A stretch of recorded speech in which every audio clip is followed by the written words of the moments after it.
Violenta rapina in una pizzeria di via Bafile a Jesolo, banditi armati di pistola assaltano il locale, titolare picchiato, moglie e figlio minacciati con l'arma e chiusi in uno sgabuzzino. Due ventenni arrestati dai carabinieri per aver aggredito a bottigliate un clochard a Verona, volevano rapinarlo, l'uomo ricoverato in ospedale con una profonda ferita al collo. Misura antiterrorismo a cui blocchi di cemento in piazzale Roma, solo una delle misure straordinarie in vista dei grandi eventi da regata storica a mostra del cinema. Vaccini obbligatori, tempi stretti, regioni che viaggiano in ordine sparso, anche in Veneto la prossima sarà una settimana decisiva per stabilire come ottemperare la legge Lorenzin. Resta alta la polemica sul no del Viminale all'uso della tessera elettorale per il referendum del 22 ottobre sull'autonomia, l'ira del Presidente del Consiglio regionale Ciambetti che però assicura soluzione vicina. Crollo dell'artigianato delle botteghe in Veneto in 8 anni perse quasi 15.000 realtà, crisi e burocrazia, le cause principali. Topi e zanzare che prolificano in acquitrini per via Anelli a Padova, non c'è pace dopo l'allerta sicurezza, ora si vive un'emergenza sanitaria, esposto dei residenti. Allerta siccità, il consorzio di bonifica Brenta ricorre a misure straordinarie e nomina un guardiano per l'irrigazione dei campi. Telespettatori di Antena 3, buonasera e ben ritrovati. Questa è l'edizione del Veneto dei nostri telegiornali che si apre con l'allarme sicurezza in Veneto perché a Jesolo nella tarda serata di ieri si è consumata una violentissima rapina, un vero e proprio assalto armato in una pizzeria di via Bafile, quindi nel cuore della Jesolo che sta attraversando questa estate ricca di turisti. Ebbene, una rapina violenta, due banditi armati con pistola e taser soprattutto la paura e la violenza nel locale, il titolare picchiato, moglie e figlio minacciati con l'arma e rinchiusi in uno sgabuzzino. La cronaca di quanto accaduto.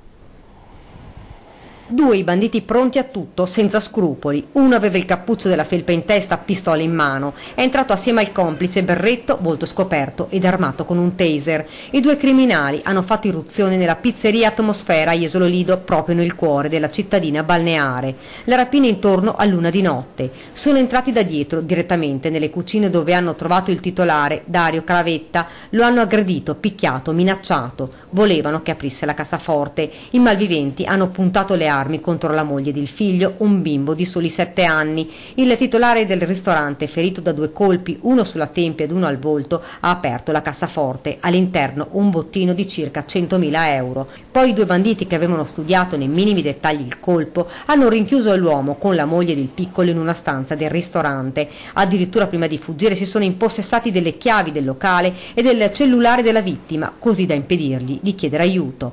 Poi sono scappati facendo perdere le tracce. Sono stati attimi di terrore, la famiglia è sotto shock. L'uomo si è recato in ospedale per farsi medicare. A liberarsi è stato proprio il proprietario che, una volta avuta la certezza che i banditi se n'erano andati, ha sfondato la porta e dato l'allarme. Sul posto i carabinieri del nucleo operativo di San Donà, immediate le indagini ed ora è caccia ai malviventi.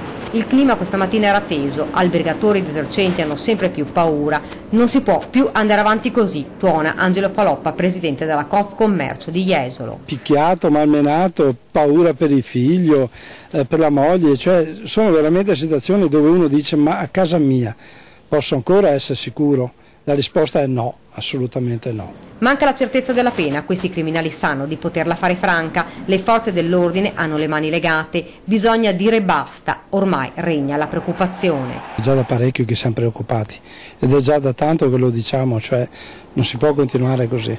Intanto i carabinieri stanno visionando le immagini di videosorveglianza per identificare gli autori di questo ennesimo episodio violento.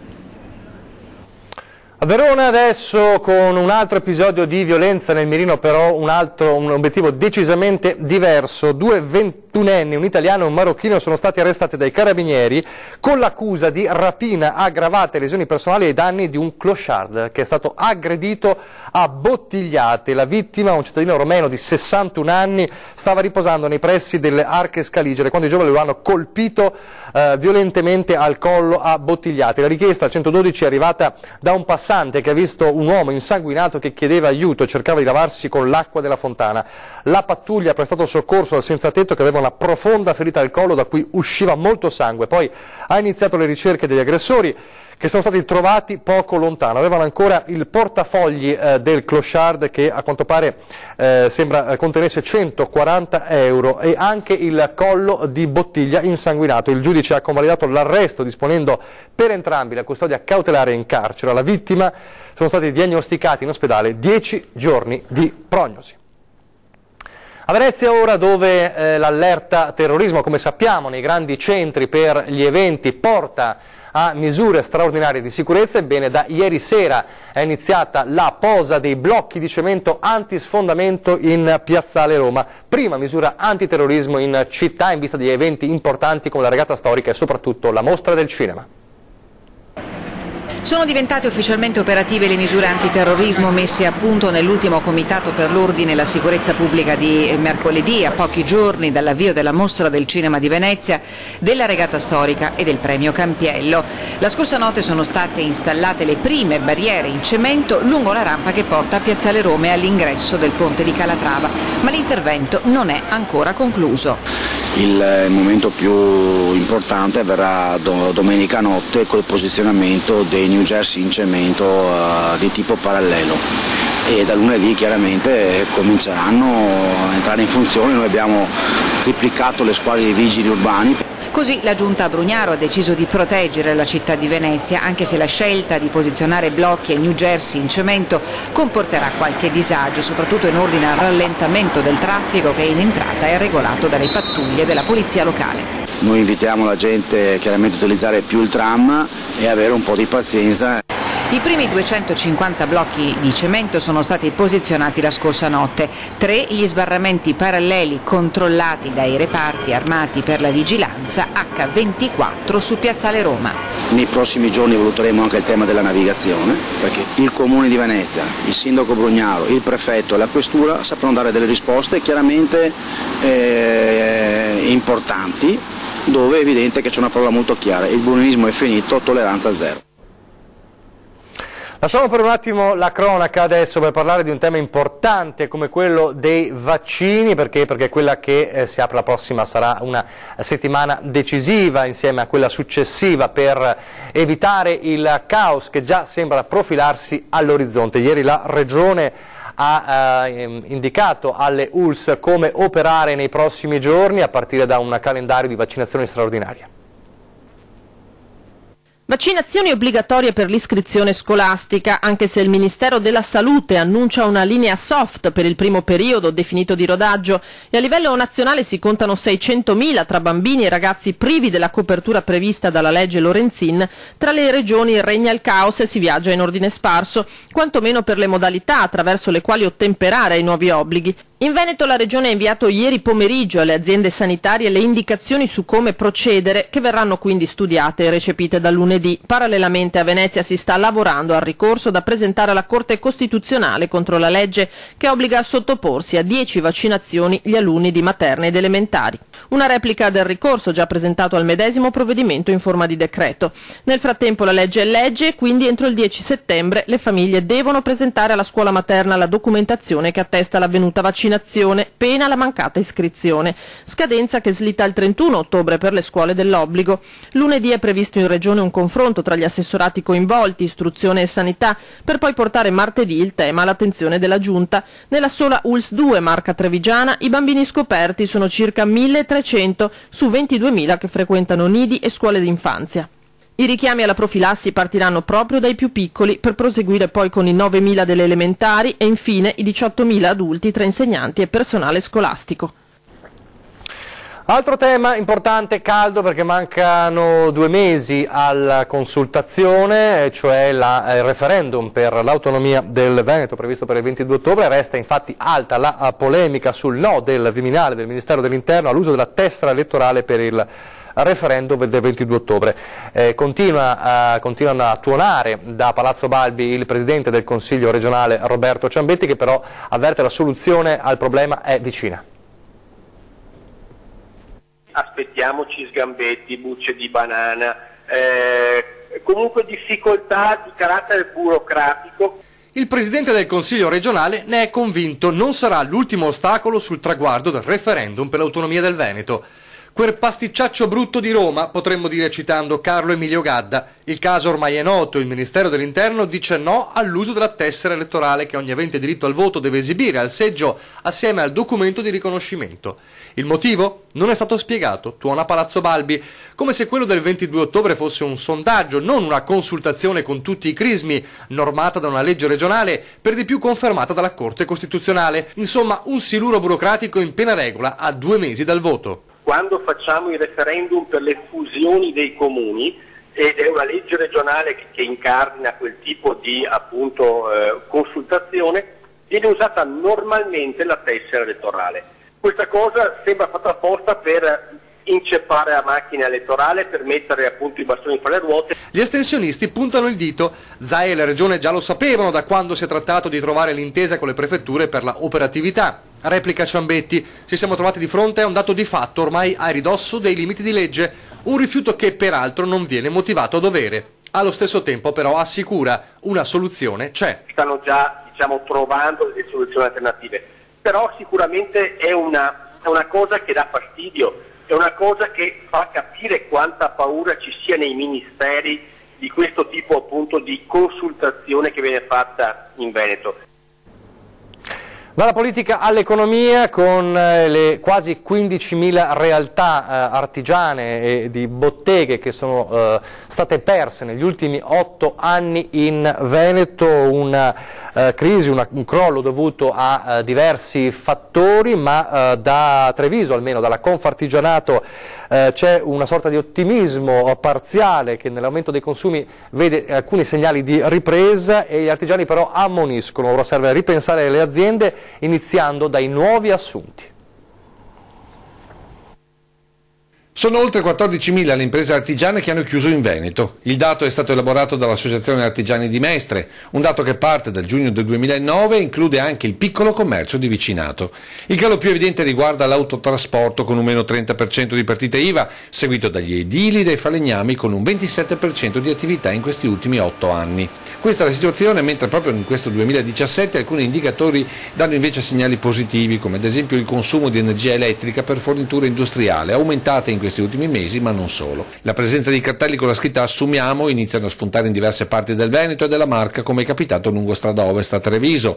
Qui però la ripresa richiede un cambio di mentalità non solo dell'artigiano, ma di tutto il sistema che gli ruota attorno, iniziando dalla formazione dei collaboratori. Dobbiamo riprendere il collegamento tra la scuola che forma i giovani e soprattutto le imprese che hanno bisogno di manodopera. Quindi oggi, ripeto, nel nostro territorio abbiamo il paradosso dei giovani disoccupati e delle imprese che cercano lavoro. La risposta per Confartigianato Treviso è spingere perché oltre ai banchi i giovani inizino subito a frequentare officine e laboratori. Dobbiamo fare uno sforzo tutti, il sistema della formazione professionale soprattutto, noi il sistema delle imprese, favorire che ci siano tante imprese che possano ospitare nell'alternanza scuola-lavoro i giovani per trovarli pronti poi nella filiera occupazionale. Indicazioni che contrastano con quelle che in molte famiglie è l'aspirazione di tanti padri nei confronti dei figli. Ma non è che poi ci siano i genitori che dicono mio figlio che va a fare l'operaio, deve essere un laureato, no un operaio, non va a sporcarsi le mani. Sì, ecco, questo è un elemento culturale che abbiamo visto nel passato, dove tanti giovani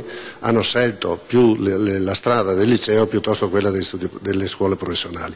Oggi dobbiamo dire che gli operai che si sporcano non esistono quasi più. Oggi gli operai di un tempo non esistono più, l'operaio generico fa fatica a trovare un'occupazione perché è stato sostituito dalla macchina. Dobbiamo capire che quella è la strada, o le imprese usano la tecnologia e sono competitive, o altrimenti non c'è più spazio neanche sul mercato. Torniamo alla cronaca adesso nel veneziano per tornare a parlare di una vicenda che ha creato scalpore la settimana scorsa. Ricorderete Daniele, il ragazzo di Pianiga, pestato in una discoteca di Jesolo, che era finito in coma, fortunatamente ne è uscito. Ebbene, il ragazzo di Pianiga è tornato a casa e a poche ore dalle dimissioni parla il papà Maurizio, che dice: mio figlio abbandonato da chi doveva garantirgli la sicurezza. È ancora emozionato Maurizio? Ma più che emozionato, anche un po' arrabbiato. Che è arrabbiato? Con tutto il sistema che dovrebbe proteggere i ragazzi in discoteca e comunque nelle strutture private, perché insieme a mio figlio quella sera c'erano altri 3.500 nostri figli. Dolore e rabbia che si susseguono alla gioia di riavere il figlio finalmente a casa, sebbene per Daniele la strada della guarigione sia ancora in salita. Così, a poche parole dalla dimissione del figlio, finiti 10 lunghissimi giorni di agonia, il racconto accorato con la voce ancora rotta da un pianto sommesso del papà di Daniele Bariletti, il 24enne di Pianiga, pestato quasi a morte la notte di Ferragosto in una discoteca a Jesolo. Anche lui si è reso conto del pericolo che gli è accorso e si trova adesso nel suo agio, nella sua casa, insomma. Giusta la chiusura, sebbene temporanea, della discoteca, la scelta del questore di Venezia, una punizione più che esemplare, visto che nel locale nessuno dei gestori è intervenuto a fermare l'aggressore, così sempre il papà di Daniele. Noi siamo profondamente addolorati perché non sono stati presi i giusti provvedimenti del caso, quindi il primo soccorso, la sicurezza e soprattutto di aver lasciato andare l'aggressore. Nessuno è intervenuto? No, assolutamente no. E intanto in paese la comunità continua a fare il tifo per Daniele con un bentornato a casa. Daniele, siamo tutti con te, spero guarisca presto, insomma. Mi fa molto piacere che sia tornato a casa. Daniele, non mollare, lotta per guarire il prima possibile, insomma, e anche la famiglia gli sono molto vicina. Le auguro tanto bene e che si riprenda del tutto. Di poterlo conoscere al più presto per augurargli un bentornato più possibile. Spero di vederlo per dirglielo direttamente io di persona, sì. Adesso a Padova e torniamo a via Anelli, una via tristemente nota per spaccio e delinquenza, ma sembra non esserci pace anche su un altro fronte, quello sanitario. Secondo i residenti che hanno fatto un esposto c'è una vera e propria emergenza sanitaria in atto. Sentiamo perché. Il condominio Serenissimo è passato da un'emergenza, diciamo, delinquenza a un'emergenza sanitaria. Una volta era terra di spaccio e delinquenza, ora topi e zanzare hanno preso possesso di via Anelli. Il complesso Serenissima, a 10 anni esatti di distanza dallo sgombero, rimane una cattedrale del degrado, il simbolo di una questione spinosa da troppo tempo irrisolta a Padova. È un acquitrinio a cielo aperto, è impossibile. L'altro giorno guardavamo dei bambini che giocavano che continuano a battersi dappertutto perché siamo infestati dalle zanzare, per non parlare quei poveri cristi che abitano a pochi metri, che sono pieni di topi, che hanno topi di certe dimensioni che corrono. Qui la strada ha un effetto stranissimo perché di notte si riempie di rane, di rospi, ok? Per cui transitare è anche pericoloso perché ci scivoli sopra. Ecco fin dove arriva l'acquitrino che si è formato nei garage sotterranei, acqua putrida e maleodorante dove prolificano zanzare, senza parlare della foresta di erbacce alte che circonda il condominio. Qui c'è un grosso rischio sanitario, i residenti ormai stremati hanno deciso di fare un esposto alla polizia locale. Infatti la mia denuncia che è stata fatta alla polizia locale è proprio per il decoro delle aree. Esiste un regolamento il quale i proprietari devono tenere pulite le aree, in questo caso sono ATER, comune e piccoli proprietari, ce ne sono circa un centinaio ancora, per cui dovranno pagare loro la bonifica di quest'area. In 10 anni le amministrazioni sono cambiate, ma nulla è stato ancora fatto per via Anelli. Gli espropri, tante volte annunciati, non sono mai partiti. Il comitato Stanga pretende che la nuova giunta Giordani mantenga le promesse della campagna elettorale. I cittadini a gran voce chiedono che venga istituita anche una commissione comunale su via Anelli che coinvolga gli stessi residenti. Noi abbiamo bisogno che sia presenza del quartiere, perché è inutile che facciamo dei progetti che non interessano niente, poi il quartiere che magari si vanno di nuovo a creare dei mini appartamentini e ricominciamo la storia. Abbiamo bisogno di condividere l'idea e una politica partecipata, questo è importantissimo. Restiamo in città, processo canonico imminente, fascicolo trasmesso al Vaticano per Don Contini, il prete coinvolto nello scandalo delle orge nella parrocchia di San Lazzaro, a breve anche la chiusura dell'indagine penale per violenza e favoreggiamento. Ora sarà la Curia romana a decidere la dimissione dallo stato clericale di Don Contin, l'ex parroco di San Lazzaro, al centro di uno scandalo a luci rosse. Gli atti, compreso una relazione del vescovo di Padova, Monsignor Claudio Cipolla, sono già stati trasmessi alla congregazione del clero, che ora dovrà prendere una decisione. Don Andrea Contin a febbraio, dopo la bufera che lo aveva travolto a seguito delle dichiarazioni di una donna che aveva raccontato di essere stata la sua amante, era stato sospeso a divinis. Il 48enne prete originario di Busiago di Campo San Martino è indagato per violenza privata e favoreggiamento della prostituzione. Lui ha ammesso gli errori da uomo, spiegando di essere in cura, ma ha difeso il proprio operato da parroco.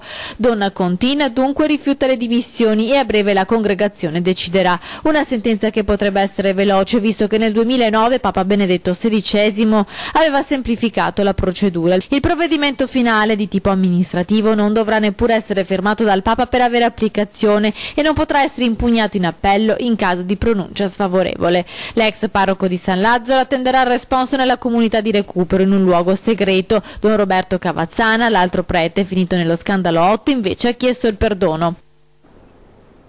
A Vicenza ora, dove i carabinieri del NAS, il nucleo antisofisticazioni, mettono i sigilli a uno studio dentistico perché il professionista esercitava senza il riconoscimento del titolo di studio. Curava carie e metteva impianti, ma non aveva il titolo per farlo e per questo i carabinieri del NAS di Padova hanno messo i sigilli allo studio dentistico di un professionista a Vicenza. La questione è un po' complessa. Il professionista di fatto è sì in possesso di un titolo di laurea triennale conseguito in Portogallo, titolo però a quanto pare non riconosciuto in Italia e quindi non abilitato ad esercitare nel nostro paese. Studio già posto sotto sequestro e sia il professionista che il direttore sanitario erano già stati iscritti nel registro degli indagati per esercizio abusivo della professione, ma i NAS sono tornati nello studio e dopo aver appurato che le carte non erano ancora in regola e che il professionista aveva ripreso ad esercitare come se nulla fosse, a questo punto i carabinieri non hanno potuto che mettere i sigilli allo studio.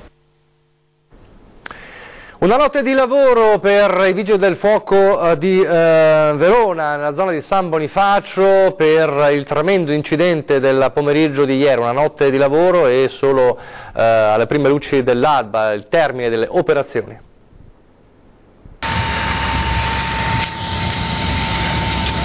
Hanno lavorato tutta la notte i vigili del fuoco e solo questa mattina hanno terminato le operazioni di rimozione e bonifica dell'autoarticolato cisterna.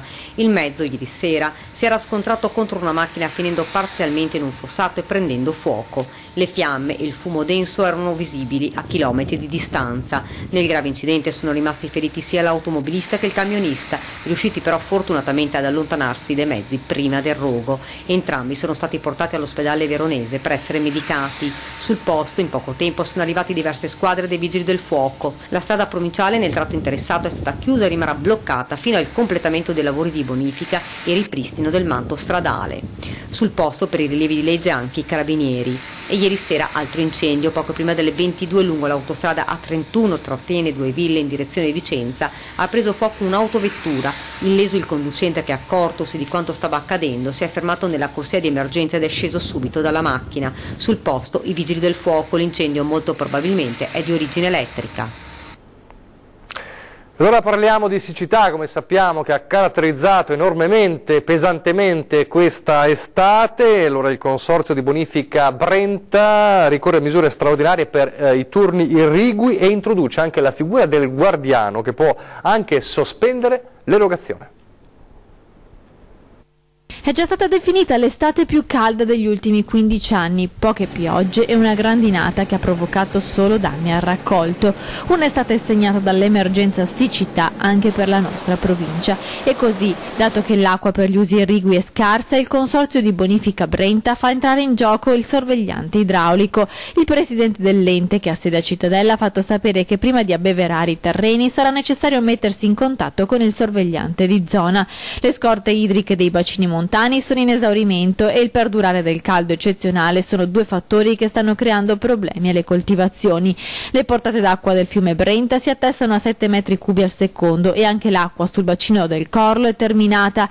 Allo stesso tempo, visto il caldo, i campi e i terreni, in particolare quelli coltivati a soia, hanno bisogno di essere irrigati. Il sorvegliante sarà quotidianamente a stretto contatto con gli agricoltori della zona e, se lo riterrà opportuno, potrà anche sospendere l'erogazione dell'acqua Intanto per la pioggia pare si dovrà attendere ancora. E la siccità ha chiaramente influito in modo notevole, sta influendo e influirà sulla vendemmia appena iniziata, giorni clou comunque della vendemmia. Se oggi avete percorso le strade della Marca vi sarete certamente imbattuti in qualche trattore che andava o veniva dalla relativa cantina sociale. Una giornata importante per la vendemmia del Pinot Grigio in attesa del prosieguo. Allora sentiamo come si prospetta questa annata nel prossimo servizio. Pinot Grigio, e questo è il periodo della raccolta del Pinot Grigio qua nelle nostre zone. L'annata è buona, la gradazione è buona, quantità meno del previsto, o meglio meno degli anni scorsi sicuramente, anche a causa della siccità. Quest'anno è un'annata siccitosa. Sorridono i vignaioli della Marca. Oggi, primo sabato di vendemmia, un via vai continuo nelle cantine. Qui siamo ad Orsago, confine nord della provincia. Carri d'uva carichi di grappoli compatti, degli aceri maturi ma senza marciume. Tutti i segni di una produzione di livello destinata ad essere ricordata negli annali del vino di Marca. Prezzo? È ancora, non si sa niente ancora, non si sa, si saprà più avanti, ma ad oggi assolutamente non si può sapere ancora. Questo perché dipende dal resto della filiera che trasforma questi acini in bottiglie sfavillanti, quasi tutte tra l'altro per il mercato estero, visto che solo il 30% del Pinot Grigio prodotto viene assorbito dal mercato interno. Diversa invece la valutazione per il Prosecco. Il Prosecco lo danno a €1 al chilo, secondo lei è alta o bassa la valutazione? €1 al chilo dovremmo essere tutti quanti contenti se durasse così. Io ho sentito dire i prezzi maggiori anche, bisognerà vedere insomma. Un vero e proprio tesoro tra i filari vista la valutazione prevista per questa annata, per il quale però bisognerà attendere ancora un po' per la vendemmia. In linea di massima 8-10 giorni credo che saremo già in produzione, poi ripeto, dipende anche dalla siccità, quanto ha influito l'assenza di acqua quest'anno. E mentre l'uva cade nelle vasche con le tramogge, si vede subito la differenza qualitativa tra la raccolta a mano e quella con le macchine. Una qualità da quest'anno per molti produttori ostacolata anche dalla burocrazia. Raccolta a mano o meccanica? Quanto mi riguarda raccolta a mano. Non è che costa di più? Diciamo che la difficoltà di trovare manodopera. Poi sicuramente le nuove normative per i voucher o i contratti sicuramente non facilitano le cose. Siamo in chiusura, vi ricordo che se avete un disservizio, un problema che volete risolvere, potete contattarci allo dico ad Antenna. Le modalità sono le seguenti che vedete in sovraimpressione: redazione @antena3.it per lasciare scritto, per scrivere una mail con il vostro problema, 0422 023 0898 per lasciare un messaggio in segreteria telefonica e 351 175 5340 per un sms oppure un WhatsApp. Noi verremo da voi per raccontare il problema e cercare di risolverlo come sempre. Adesso vi lascio le previsioni del tempo, grazie per averci seguito e arrivederci.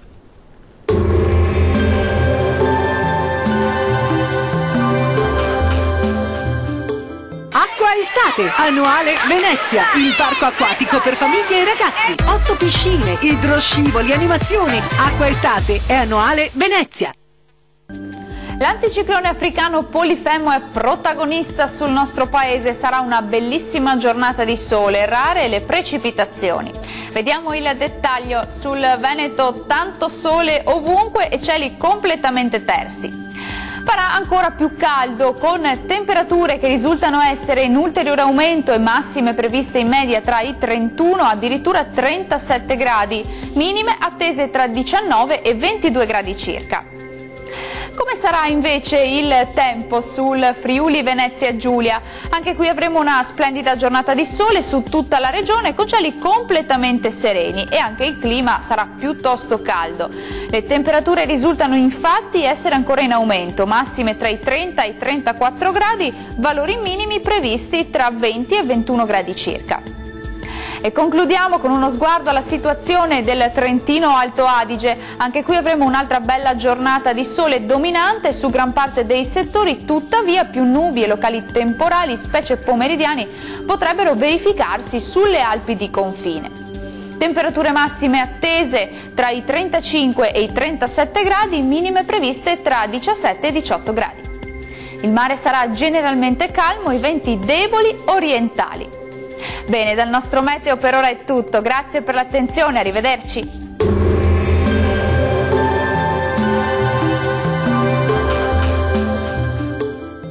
Acqua Estate, annuale Venezia, il parco acquatico per famiglie e ragazzi. 8 piscine, idroscivoli, animazioni. Acqua Estate è annuale Venezia.